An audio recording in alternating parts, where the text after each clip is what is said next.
Halo pemirsa, bagaimana kabar Anda hari ini? Semoga tetap sehat dan tetap semangat dalam beraktivitas. Senang sekali saya Anastasia Putri bisa menemani Anda kembali dalam bincang-bincang santai dengan tema tips jaga psikologis dan penyebaran COVID-19 selama liburan yang disiarkan dari Jakarta. Pemirsa, berbagai studi menunjukkan linearitas penekanan mobilitas masyarakat dengan dengan penurunan kasus dan kematian akibat COVID-19. Salah satunya studi dari Profesor Ekonomi dari Florida International University, Yilmaz Kudai, yang menjelaskan bahwa 1% peningkatan masyarakat yang berdiam di rumah maka akan mengurangi 70 kasus dan 7 kematian mingguan. Bahkan 1% pengurangan mobilitas masyarakat menggunakan transportasi umum ini di terminal, stasiun maupun bandara akan mengurangi 33 kasus dan 4 kematian mingguan. Lalu bagaimana perspektif psikologis dan epidemiologis menanggapi kaitan antara kebutuhan psikologis manusia untuk berlibur dengan efek sebaran penularan COVID-19 di masa pandemi ini? Nah, sudah bergabung bersama saya kali ini ada Profesor Dr. Hadi Pratomo, MPH, DRPH. Ini Dewan Ahli Ikatan Ahli Kesehatan Masyarakat Indonesia serta Dewan Ahli Perkumpulan Pendidik dan Promotor Kesehatan Masyarakat Indonesia. Selamat siang. Selamat siang. Selamat siang. Sehat, harus tetap sehat. Salam sehat. Dan ada juga DRA Cassandra Putranto, seorang psikolog klinis forensik. Halo, selamat siang. Selamat siang, Mbak Putri. Alhamdulillah sehat. Selamat siang, Prof. Yes. Baik, sebagai informasi pemirsa, kondisi tempat yang telah kami gunakan ini sudah disanitasi. Ini juga memperhatikan protokol kesehatan yang ditujukan untuk semua kalangan. Dan sebelum kita mulai perbincangan kita hari ini, mari kita terlebih dahulu menggunakan hand sanitizer. Silakan Mbak Cassandra, Prof. Hadi.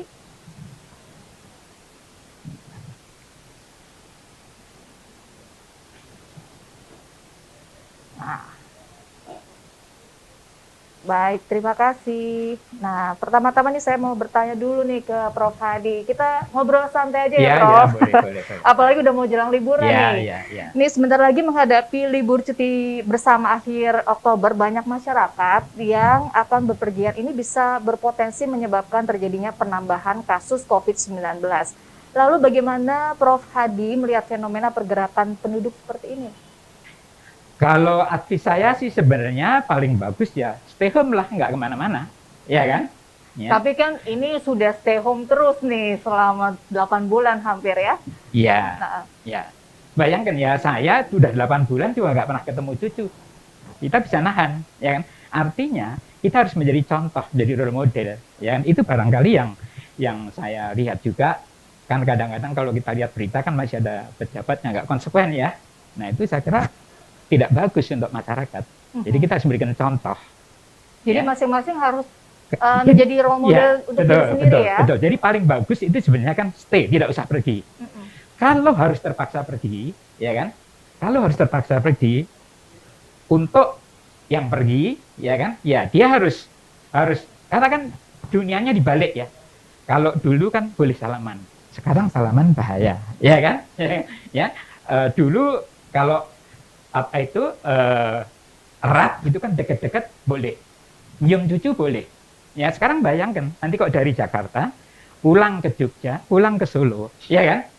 Eyangnya kan pasti pengen, ya kan? Ngerangkul cucunya, ngerangkul anaknya. Nah harus masing-masing tahu bahwa kasih sayang sekarang tidak harus diekspresikan dalam bentuk rangkulan, ciuman dan sebagainya. Justru harus dihindari.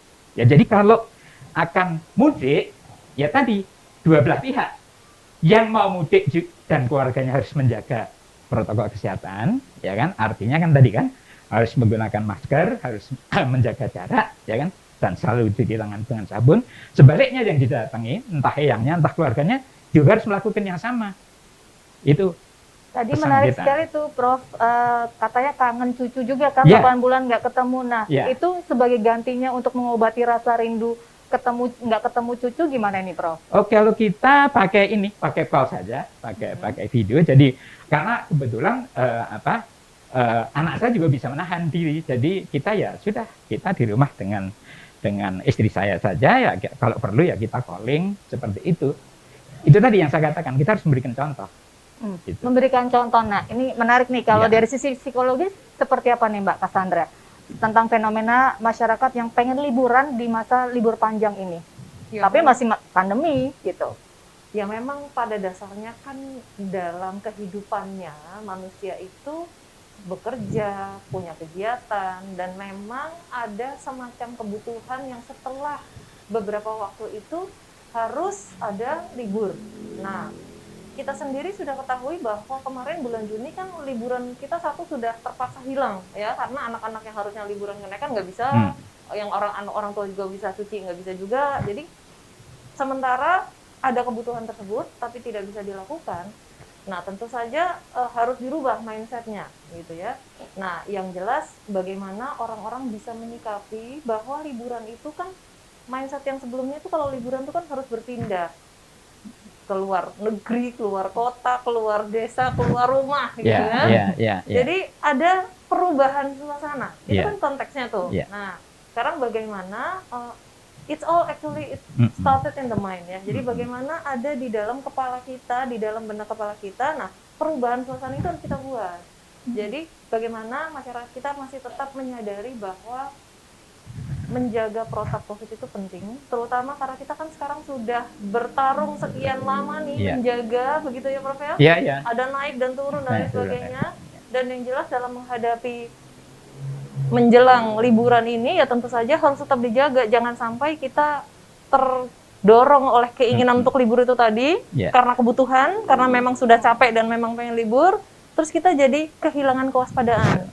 Nah, ini kan akhirnya nanti jadi ngegas, jadi nggak bisa ngerem nih. Nah, kita harus pastikan bahwa harus tetap menjaga remnya, karena bukan hanya untuk diri kita sendiri, tapi juga untuk keluarga kita tercinta, untuk masyarakat banyak. Jadi, kalaupun bisa, ya itu tadi, bagaimana kita merubah mindset kita, melakukan perubahan terhadap rutinitas tanpa berpindah, tanpa keluar rumah, tanpa mungkin melakukan perjalanan-perjalanan jauh, terutama apa? Karena dalam perjalanan jauh itu kan kita harus ada biasanya naik kendaraan umum, transportasi umum, terus kita berada di dalam lingkungan yang mungkin berdesakan dan lain sebagainya. Nah, itu yang harus kita rubah. Apabila kita tidak bisa mendatangi liburannya, nah secara psikologis liburannya datang ke rumah.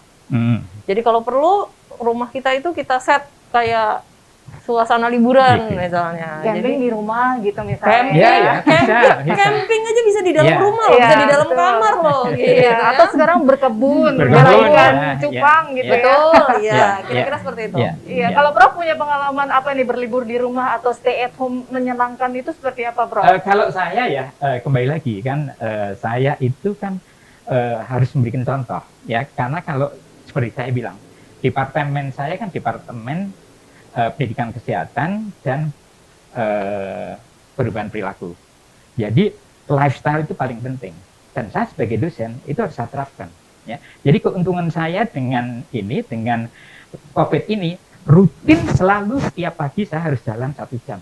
Itu rutin. Ya. Jadi itu untuk menjaga kita. Dan kita nggak pergi kemana-mana. Ya, ngajar ya, tapi kan kita sekarang semua pakai online juga. Jadi artinya itu tadi gitu. Sehingga kalau saya mengajarkan itu, ya kan, harus sesuatu yang saya lakukan juga. Ya, memang sekarang masyarakat itu agak susahnya karena kan tadi ada kayak gegar budaya ya, yang dulu harus sekolah rajin, ya kan, sekarang malah kebaliknya harus di rumah, ya kan, ya dulu kalau kita erat, kita salaman dan sebagainya, sekarang malah kita harus saling menghindar. Ya, itu memang perlu waktu dan tadi harus contoh-contoh kembali lagi, itu model itu menjadi sangat-sangat penting. Gitu. Nah, ini Prof Hadi terkait mobilitas penduduk saat musim libur, adakah model pendekatan yang sebaiknya dilakukan masyarakat yang ingin bepergian jauh untuk melindungi diri dari penularan COVID-19? Nah, itu tadi saya kira baik yang akan didatangi dan keluarga yang akan pergi, ya kan saya sampaikan tadi, kalau bisa jangan pergi, ya. Tetapi kalau tetap harus pergi, ya kan, masing-masing tadi nilainya harus dirubah tadi, ya kan, bahwa kalau kita dari sini keluarganya yang akan pergi ya semua harus tadi tetap menjaga protokol kesehatan, yang didatangi pun demikian juga ya. Kalau saya ya, menurut saya, karena kan salah satu kesulitan masyarakat itu sekarang itu kan yang namanya virus kan nggak kelihatan, jadi susah percayanya dia kan, ya kan? Ya. Nah, salah satu memang tadi yang kita sampaikan. Nah, itu kita sedang siapkan sekarang. Kita visualisasi barang-barang yang tidak kelihatan seperti virus, cara penularannya dan sebagainya. Itu kami sedang siapkan sekarang. Tetapi kalau menurut saya ya tadi asal tadi melakukan masing-masing menjaga dan tadi hilangkan dulu tadi emosi-emosi yang mau dekat dan sebagainya itu ya, kangen dan sebagainya itu kalau di Jawa kan harus ini dulu. Demi apa? Demi keselamatan keluarga kita dan juga yang akan didatangi gitu. Iya, apalagi kalau ini kita ngomongin Maulid Nabi, ini terkait dengan tradisi nih, Prof. Nah, bagaimana untuk mereka yang tetap ingin mudik misalnya, Prof? Bagaimana tipsnya mungkin agar tidak menjadi carrier COVID-19? Nah, bisa nggak ya? Kalau saran saya ya kan, ya itu kan yang namanya carrier, ya kan orang-orang diduga dan sebagainya kan tanpa gejala, kita nggak tahu. Jadi kalau saya menyarankan kita harus beranggapan berhadapan dengan penderita, kecuali terbalik dia tidak menderita. Artinya apa? Sehingga kita terus melakukan tadi penjagaan diri. Ya, saya bikin contoh misalnya, kami masih punya putri satu di rumah ya, namanya dia juga masih kira-kira umur 20 tahunan kan. Jadi kan tiap hari keluar. Ya kan? Itu khas generasi muda yang sedang memerlukan sosialisasi dan gaya hidup. Betul. Jadi, haus. Ya, betul. Kita sih ya udah. Mereka adalah kelompok yang paling stres, betul. Paling stres karena mereka butuh keluar, mereka butuh sosialisasi. Dari pekerjaan susah kan, sekarang kan lagi seperti itu. Jadi yang kita lakukan, oke, kita hargain kamu, tapi jangan sakit hati kalau kita semua pakai masker. Ya di rumah. Ya kan? Ya, jadi kita lakukan sampai sekarang. Ya, jadi itu tadi karena saya nggak tahu nih, ini OTG nggak? Ya kan? Jangan-jangan orang tiap hari keluar ke kafe sama teman-teman ngobrol, makan dan sebagainya kan. Kita apalagi seperti kita kan udah usia-usia yang rentan. Jadi kita harus menjaga. Nah itu tadi menurut saya tadi ini terutama ya tadi kalau eyang-eyang yang di Jogja, di Solo, di Semarang itu harus tidak boleh merasa sakit hati kalau anaknya nggak datang misalnya, ya kan? Ya sebaliknya juga anaknya kalau nggak pulang mudik, maskernya turun. Itu kan saling mengingatkan juga. Bagus ya. Nah, Mbak Cassandra ini menarik juga. Tadi Mbak Cassandra kan juga sudah mengatakan kalau anak-anak muda ini butuh aktualisasi, kalau enggak nanti stres gitu ya. Nah, ada catatan nggak atau mungkin pengalaman Mbak Cassandra bisa diceritakan kasus-kasus gangguan kejiwaan yang muncul selama masa pandemi ini? Mungkin saya coba sampaikan juga data-data dari Ikatan Psikolog Klinis Indonesia. Kami itu sepanjang masa COVID 7 bulan ini memang menyediakan layanan online. Gratis untuk masyarakat. Dan selama 7 bulan ini tim kami yang sudah melalui proses bimbingan teknis untuk menerima baik offline ataupun online konseling itu menerima hampir 15.000 pasien untuk masalah-masalah ini. Dan ternyata dari catatan ini adalah yang paling banyak memang orang dewasa, anak-anak remaja sekitar 5.000-an, lalu kemudian orang dewasa itu 10.000 termasuk lansia. Nah, 6 masalah yang ditemukan itu adalah nomor 1 hambatan belajar. Jadi stres karena belajar itu tadi. Jadi bisa dikatakan bahwa setelah belajar pun mereka pasti ingin libur dong, pengen lepas dari rutinitas sehari-hari. Apalagi dari jam 8 sampai jam 4 sore barangkali sampai ada kegiatan-kegiatan yang tetap dilakukan dengan online. Kemudian yang kedua adalah keluhan stres umum. Yang ketiga keluhan cemas. Yang keempat, gangguan cemas itu sendiri atau mood swing juga ada, mood swing 05, lalu kemudian gangguan psikosomatis di mana dia merasa, aduh kayaknya gatal nih, aduh kok kayaknya kok nggak enak badan ya gitu. Padahal sebenarnya mungkin tidak ada karena itu somatis, itu hanya pikiran saja. Nah, yang jelas ada fakta juga yang ditemukan oleh teman-teman dari Ikatan Psikolog Klinis Indonesia ini adalah bahwa terjadi penurunan permintaan konseling itu pada saat bulan Mei Juni, yaitu pada saat bulan puasa belum, masih bulan puasa dan hari raya. Justru ternyata terbukti di masa itu masyarakat bisa menurunkan aktivitas, jadi tentu saja stresnya tidak terlalu berat. Tetapi pada saat liburan dimulai Juni akhir ke Juli itu malah meningkat. Stres lagi. Kenapa? Karena mereka pengen liburan tapi nggak bisa, jadi malah tambah. Nah, kalau dari pasien-pasien yang juga saya terima di luar ini ya gitu, artinya tidak melalui layanan yang gratis ini, itu saja banyak yang mengalami kecemasan. Lalu pasien-pasien lama yang cemas itu muncul kembali, gitu. Jadi kumat, gitu ya. Sudah sembuh justru malah kumat lagi. Betul. Gitu ya? Jadi selain itu juga ada depresi juga. Jadi ada tekanan, gitu ya. Jadi memang banyak laporan atau banyak hasil yang diterima itu pasien-pasien mengeluh cemas, khawatir, dan mungkin juga karena tekanan-tekanan pekerjaan yang akhirnya jam kerjanya lebih tinggi, lalu kemudian beban lagi di rumah yang tadinya bertambah, karena kan atau mungkin orang yang mengalami PHK. Ya, itu juga ya, juga. karena tadi kan ibu yang tadinya nggak ngurusin pelajaran jadi ngurusin pelajaran. Jadi bertambah jadi IT juga gitu. Nah, ditambah lagi tadi kehilangan pekerjaan atau menurunnya penghasilan. Nah, jadi, itu penanganannya seperti apa tuh, Mbak? Yang jelas ya kembali lagi sekarang memang kalau kita terpaku kepada kondisi ini ya akan semakin terpuruk, ya. Tidak ada cara lain, mau tidak mau harus ada perubahan mindset, perubahan paradigma.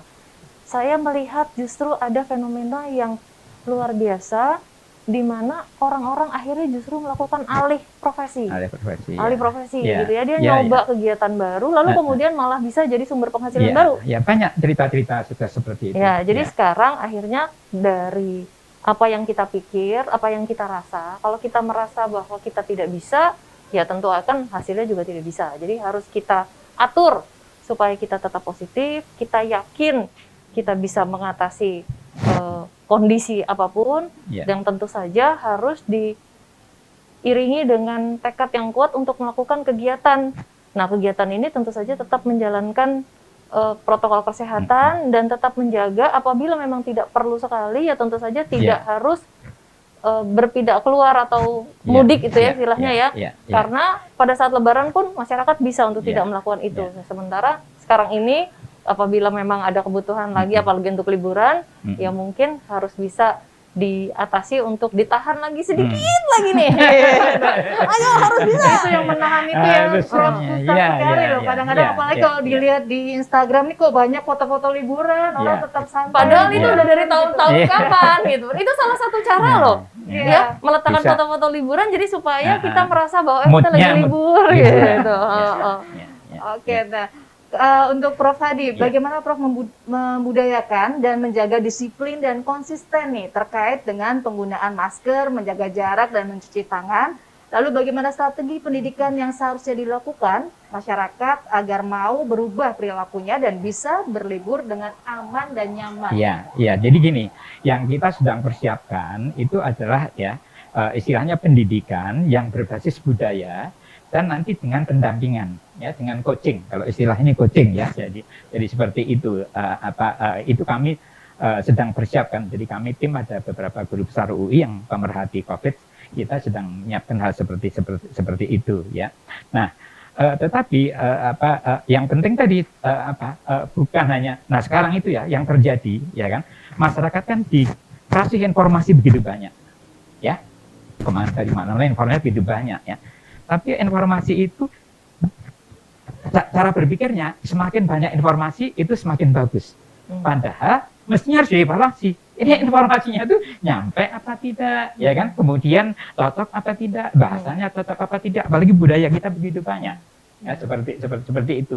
Nah, yang kita kembangkan nanti itu ada tadi, kan kita budayanya banyak. Jadi kita kembangkan pendekatan. Ini kerjasama nanti antara kesehatan masyarakat dengan jejaring antropologi, ya, sehingga di tiap wilayah, ya, tadi kita akan melakukan pendampingan, edukasi, tapi tadi dengan pendampingan, ya. Jadi kan misalnya nih, ya, sekarang bicara tentang isolasi mandiri, misalnya, apa sih itu realitasnya dalam masyarakat apa yang dilakukan, ya kan? Nah, mesti kan harus dikasih contoh, ya kan? Kemudian juga dikasih bahasanya juga dengan yang mudah, ya kan? Jadi seperti ini kan. Ada istilah-istilah. Dulu kan kita pakai OTD, pakai PDP, ya. Sekarang ganti, ya kan, probable sama suspek. Nah, ini harus kita awamkan, Kalau sekarang tuh pesan ibu, Ya, pesan seperti ibu itu. gitu ya. Ya seperti itu ya kan. Jadi, Iya. jadi apalagi kemarin kalau saya diomongin kita mau pakai bahasa Jawa, saya tanya nih apa ini ya istilahnya ya. Kalau probable, apakah apa nih? Yang paling jago bahasa Jawa aja masih bingung nih gimana kita coba. Ya karena lama nggak dipakai, iya kan? Iya. Kalau ini nggak lama nggak dipakai kan Apa jadi hilang juga. probable itu kalau Iya. di bahasa Jawa? Kemarin kita kesangkan kasus kesangkan penyakit COVID misalnya seperti itu, ya kan? Nah kebetulan untungnya kami itu kami kan saya dulu kerjanya kan di Boyolali ya, jadi kita masih punya keluarga, bukan maksud saya grup SMB itu. Kalau tiap hari Minggu itu nguri-nguri bahasa Jawa, jadi dia ini pakai bahasa Jawa, jadi saya ingat lagi seperti itu. Ya, jadi karena kalau kita mau menyampaikan ke ibu-ibu yang di Semarang, yang di Solo, di Jogja, mesti kalau Belum tentu paham gitu kalau ya. bahasa kita bahasanya cocok dengan mereka juga lebih accept. Wah, ini seperti Setuju. itu. Gitu. Iya, Mbak Cassandra, ini banyak masyarakat nih tadi meneruskan soal bosan, tadi Prof bilang stay at home, tapi banyak masyarakat juga mengeluh bosan ketika harus berdiam diri di rumah. Apa nih tips dari Mbak Cassandra untuk mengatasi kejenuhan selama masa pandemi ini, terutama saat kita ada di rumah?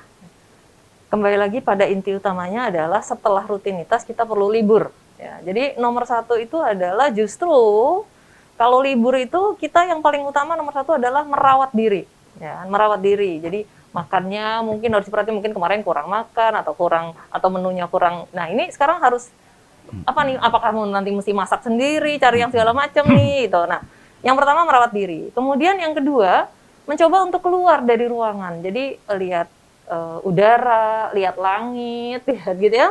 Itu penting tuh, gitu ya. Terutama kayak tadi Profesor kan jalan. Ya jalan karena vitamin D itu bagus terutama untuk membuat imunitas kita tinggi kan? Lebih tinggi ya. Karena itu adalah satu kegiatan yang memang harus dilakukan. Jadi setelah itu lalu membuat semacam jadwal ya, kira-kira apa sih yang mau dikerjakan nih, mau buat rencana ya. Terus libatkan orang-orang nih. Jadi jangan sampai yang satu lebih berat yang lainnya. Nah, itu harus overload, itu harus dihindarkan ya. Terus kemudian melibatkan banyak orang. Dan yang paling penting masing-masing punya perannya. Nah, kemudian yang berikutnya tolong dihindarkan liburan itu ke ruangan lagi. Harus ke luar ruangan justru. Jadi coba cari yang misalnya tempat-tempat yang wisata atau mungkin daerah-daerah yang nggak banyak orang, yang memang lapangan luas gitu. Nah, itu juga harus dilihat bagaimana kepadatannya. Ya, kalau misalnya padat ya jangan gitu kan. Terus kemudian yang terakhir, kalaupun misalnya memang di luar ruangan di rumah saja bisa dilakukan, silakan. Tapi kalau tidak, ya tentu saja luar ruangannya yang dibawa ke dalam rumah. Tapi dalam rumah ini kan bisa di bagian luar ya, jendelanya dibuka. Atau mungkin mendekorasi rumah. Mendekorasi atau rumah. kamar gitu Betul, ya. dan kamar. Jadi atau misalnya bisa juga, ya kayak tadi tuh misalnya mungkin kita bisa tradisional kita itu kita galakan lagi, mungkin bisa menari, bisa menggali lagi, karena anak-anak kan nggak ngerti kan gitu. Nah yang bisa dilakukan juga kan pada saat sekarang tuh kita perlu apa ya, kalau kita bilang itu kan saling menguatkan ya. Jadi kan sekarang banyak orang susah, banyak orang itu kalau saya namanya programnya pemberdayaan ekonomi. Jadi kalau kita pagi jalan itu sambil kita beli apapun yang ada dijual di pinggir-pinggir itu, kita beli 10, 15, nanti kita bagikan ke yang lain, gitu kan? Jadi kan saya lihat itu ternyata banyak juga orang yang melakukan itu ya. Jadi memang salah satu keuntungan orang Indonesia itu tadi, jadi gotong royong, ya kan? Kemudian altruisme, ya. Orang mau berkorban untuk orang lain tanpa memikirkan apa keuntungannya nanti. Itu sesuatu yang bagus, ya. Jadi ternyata dari anak-anak muda ya, itu dari salah satu studi itu mereka punya tadi kepedulian dengan orang lain, membantu orang lain ya. Makanya kalau Anda lihat kan dompet untuk COVID dan sebagainya itu kan naik kan ya, itu sesuatu yang bagus. Nah itu kita bisa lakukan tadi misalnya kalau hobinya jalan, hobinya kuliner ya tadi ya kan, kita sambil jalan sebenarnya mendorong ekonomi ekonomi. Karena itu kan mereka paling banyak yang paling menderita sekarang kan, yang kelompok-kelompok pengusaha kecil itu kan. Jadi kalau kita bisa Karena kalau di melakukan Jawa seperti kan itu, urip iku Ya, urup, Prof. ya, Jadi ya. kita hidup itu Itu adalah untuk menghidupi orang lain juga, Ya, gitu kan. ya, Jadi jangan ya. kita aja. Ya, ya bagus itu kan. Jadi kalau dihidupkan filosofi kita itu ya banyak hal yang positif ya, dan itu kita pada saat sekarang kita perlukan. Baik. Iya kan? Prof Edi, kalau tadi bicara tentang strategi komunikasi, salah satunya mungkin dengan bahasa Jawa Bahasa gitu ya. Jawa, ya. Mungkin ada strategi lain, pesan yang disampaikan harus melalui media-medianya apa saja nih Prof? Dan cara komunikasi pemerintah dengan masyarakat Ya. itu juga baiknya seperti Ya. apa? Sebenarnya kalau prinsipnya komunikasi ya itu satu ya kan. Kita harus tahu dulu sasaran kita itu siapa, ya kan? Ya, who is our target audience. Kemudian kita pelajari dia, ya kan? Kebiasaannya bagaimana, ya kan? Kemudian kalau cari informasi lewat apa, ya kan? Ya. Nah, kemudian juga tadi yang menarik itu hal apa, ya kan? Jadi misalnya nih, ya kan? Kalau dengan anak-anak muda sekarang kan semua pakai gadget, ya kan? Jadi mesti harus dengan medsos dan sebagainya. Ya, tapi kalau itu diterapkan pada orang-orang yang generasi saya kan ada yang pakai gadget aja, ya kan? Tutul salah-salah, ya kan? Itu beda, nah, pendekatannya harus berbeda. Jadi kembali lagi intinya itu harus dikenali, ya. Nah, oleh karena itu sebenarnya yang dari dulu itu saya sampaikan, Indonesia itu nggak bisa bikin satu kebijakan yang satu Berlaku fit untuk for semua. all, ya kan? Artinya apa? Kita harus melakukan pemberdayaan pada lokal, ya kan? Kemampuan tadi untuk mengenali kebudayaan, ya kan? Kemudian komunikasi yang cocok untuk daerah Solo atau daerah mungkin di Sulawesi Selatan, ya kan? Atau di Sumatera Barat berbeda-beda. Memanfaatkan kearifan lokal lah ya. Itu tadi ya, sehingga yang penting itu justru tadi, ya kan? Kalau sekarang kan pengamatan saya ya, kalau salah dikasih tahu. Sekarang kan semua materi dibuat untuk seluruh negara, ya, dan tidak dievaluasi. Itu yang kami kritisi, ya kan? Termasuk BNPB itu, ya kan? Karena apa? Karena kemarin materi-materi dibuat nasional itu sama mahasiswa saya sampai kerjakan. Kamu lakukan pretest communication ya. Jadi kan itu kan kalau kita di prosedur kesehatan masyarakat itu ada. Kalau Anda bikin materi edukasi, itu harus dilakukan pretest pada khalayak yang memang sesuai dengan itu. Kalau Hasilnya apa? Hasilnya, ya banyak yang cocok. Kita bisa mengerti. Mereka mungkin nggak sempat karena semuanya mendesak ya. Tapi waktu itu juga ada inisiatif dari masyarakat untuk membuat semacam pesan yang langsung menggunakan bahasa daerah gitu. Itu Betul. pada saat lagi Lebaran tuh kan, Ya. semua orang bilang nggak boleh pulang. Lalu Ya. kemudian ada inisiatif masyarakat untuk membuat semacam video pendek di mana eyangnya yang dari daerah justru bilang dengan bahasa Jawa ya, gitu. Iya memang ini mau Lebaran, tapi mendingan nggak usah pulang aja. Yang penting duitnya aja yang pulang, gitu kan. Itu bagus tuh. Itu cukup efektif kalau menurut saya sih, betul. Ya. Nah kayak itu harus digali banyak, ya kan? Seperti itu. Nah itu yang sebenarnya yang tadi kita lagi coba galakkan bagaimana kita dari kesehatan masyarakat kerjasama dengan antropologi supaya tadi bisa lebih menggali dan menyampaikan pesan-pesan yang berbasis budaya tadi, ya kan? Karena sebenarnya kan tadi kan kita ada gegar budaya karena nilainya dirubah kan. Nah nilai dirubah ini kan harus ada juga lalu penguatan untuk memperoleh nilai barunya. Ya. Nah di situ peran tadi model contoh itu sangat penting tadi. Gegar budaya ini juga mengakibatkan, nah secara psikologis kadang-kadang ada orang yang bisa menerima jadi motivasi, tapi ada juga yang kemudian tidak bisa menerima jadi akhirnya stres, terus jadi terpuruk dan lain-lain. Nah, bagaimana saran dari Mbak Cassandra agar kita terhindar dari COVID-19 sekaligus tetap berpikir waras dan sehat secara mental? Ya memang kembali lagi pentingnya ada informasi, sosialisasi, dan tentu saja berbagai materi-materi, konten-konten yang penting untuk disampaikan. Nah ini juga salah satu dari fakta bahwa selama pandemi itu hoax dan berita bohong, fake news, itu sangat berpengaruh terhadap penanganan pandemi. Tidak hanya di masa COVID ini, tapi di pandemi-pandemi yang lalu tuh. Jadi harus bisa diatur supaya informasi itu tadi selalu konsisten dan terus berputar dalam berbagai bahasa dan sesuai dengan kebudayaannya. Kalau perlu misalnya pakai wayang kulit, dan sekarang wayang kulit mungkin harus online juga gitu. Jangan konser aja yang online ya, wayang kulit juga mesti online nih. Ya kan? Lalu atau mungkin dari sisi tarian, dari sisi lagu bisa juga. Nah, lalu kemudian kita harus membatasi adanya berita bohong dan hoax itu bahwa mungkin harus ada mekanisme-mekanisme melaporkan, dan kalau misalnya memang benar ada yang benar, karena itu tidak terhindarkan ya, tentu harus ada yang rajin untuk take down terus-menerus, lalu kemudian yang paling penting adalah juga semakin banyak orang-orang yang dilibatkan, mungkin semacam influencer atau tokoh-tokoh berpengaruh, karena ketika mereka bicara, itu orang masyarakat mendengarkan. Gitu. Jadi kita harus mendekati influencer-influencer yang memang bisa ikut membantu untuk menyampaikan informasi-informasi ini supaya kita sendiri jadi dan tadi penting menurut saya edukasi untuk tadi apa sih yang bagaimana apa yang akan dilakukan kalau ketemu hoax atau dicurigai hoax ya. Nah, kita untungnya di Indonesia itu kan ada masyarakat anti fitnah ya. Dan salah satu agensi yang sudah di certified untuk melakukan checking itu adalah Kompas. Oleh karena itu di Kompas.com itu selalu ada kalau Anda mencurigai sesuatu yang hoax, ya kan? Nah, itu laporkan ke sana. Nah, ilmu ini sebenarnya harus diajarkan nih. Nah, ya kan? Seperti itu sehingga kita semua bisa ikut melawan. Sekarang kan seolah-olah kan nggak ada lawannya kalau jadi hoax, kita bersama-sama semuanya gitu. Jangan diam. Karena kalau kita diam, dia akan beredar, sirkulasi itu akan membuat orang jadi semakin percaya dan akhirnya malah menjadi semakin besar gitu. Nah, ketika itu semakin besar, kualitas atau kondisi psikologis masyarakat akan terganggu. Karena orang jadi akhirnya ragu, goyang nih, bener apa enggak ini ya? Bener apa enggak? Ya? Dan ketika dia ragu, lalu kemudian meyakini kebenarannya, dia akan mempengaruhi orang lain lagi gitu. Dan ini yang paling bahaya justru. Dan itu bisa mempengaruhi kesehatan mental. Betul, tadi, betul. Jelas, ya. Nah, Prof Hadi, ini terakhir nih Prof, pesan Prof Hadi kepada masyarakat yang akan melakukan mobilitas bepergian di libur cuti bersama ini agar penyebaran COVID-19 ini tidak semakin meluas. Ya, jadi kan yang pertama sih kalau bisa itu cegah dulu.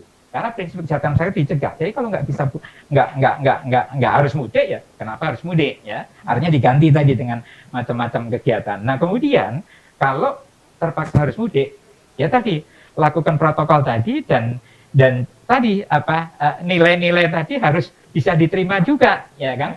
Yang katakanlah mungkin nggak sebagai tanda kasih nggak rangkulan lagi, nggak salaman lagi, itu harus baik yang dikunjungi maupun yang akan mengunjungi harus dua-duanya sama saling mengingatkan ya. Tadi kan harus karena bisa lupa ya kan, karena wah ini karena cucu nggak lama nggak ketemu langsung dipeluk-peluk dan sebagainya. Nah, itu harus saling mengingatkan. Dan kalau perlu menghindari transportasi umum gitu ya, mungkin ada sewa kendaraan bareng-bareng, berangkat sendiri gitu, karena yang umum ini yang paling banyak tadi kan kalau di awal Mbak Putri juga bilang kan meningkatkan 33 sekian tadi. Betul. Nah, kalau dari Mbak Cassandra sendiri saran untuk para pemirsa yang mau liburan sehat, aman, nyaman secara psikologis. Yang jelas tentu saja semangat liburan perlu didukung ya, karena berarti itu menghentikan rutinitas dan membuat kondisi psikologis kita menjadi lebih sehat ya. Tetapi tentu saja liburan ini bisa diatur ya kan, apalagi sekarang ke luar negeri border ditutup, nggak mungkin. Perpindahan antara daerah pun juga kita kan harus hati-hati karena masing-masing gubernur sudah memberikan warning gitu ya, sudah memberikan peringatan untuk jangan ya kayak sekarang ini liburan mungkin mau ke Bandung, mungkin mau kemana gitu. Nah, perpindahan ini harus hati-hati, kalaupun memang harus dilakukan, cari tempat-tempat yang density-nya atau kepadatannya rendah atau tidak tinggi. Nah, kalau misalnya memang bisa, sekali lagi bawalah liburan itu ke rumah, gitu ya. Dibalik ya, rumah dirubah menjadi gaya suasana liburan, betul. Lebih hemat lagi ya. Lebih hemat ya. Baik, terima kasih Mbak Cassandra dan juga Prof Hadi, dan saatnya kita tiba di penghujung acara. Semoga bincang-bincang kita hari ini bisa bermanfaat untuk kita semua. Jangan lupa untuk selalu memakai masker, menjaga jarak dan menghindari kerumunan, mencuci tangan pakai sabun dengan air yang mengalir. Ingat pesan Ketua Satgas Penanganan COVID-19, Bapak Doni Monardo, apa yang kita lakukan agar disiplin dan patuh memakai masker, menjaga jarak, menghindari kerumunan, serta mencuci tangan, belum sebanding dengan beratnya perjuangan para dokter dan tenaga kesehatan yang merawat pasien di rumah sakit. Mereka yang mengabaikan protokol kesehatan sehingga menimbulkan korban jiwa, bukan hanya dimintai pertanggungjawaban di dunia, tetapi juga di akhirat. Saya akhiri talkshow kita kali ini. Saya Anastasia Putri bersama tim yang bertugas dan juga para pembicara pamit undur diri. Selamat siang dan sampai jumpa. Terima kasih.